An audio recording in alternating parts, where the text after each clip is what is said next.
Kalamu tukizitumia vizuri tutakuwa salama. Tukizitumia vibaya basi usalama utakuwa haupo, kwa sababu yanayosomwa, namuona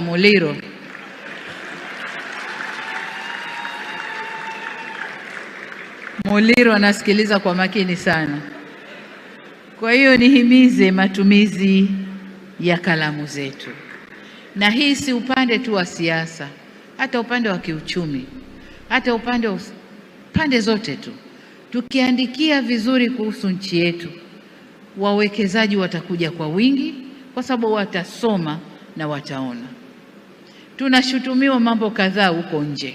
Tukiandika vizuri kuhusu nchi yetu, tukitoa ufafanuzi yanayotokea, wale wanaotushutumu kule nje watapata habari za uhakika na wataacha yale wanayoyafikiria.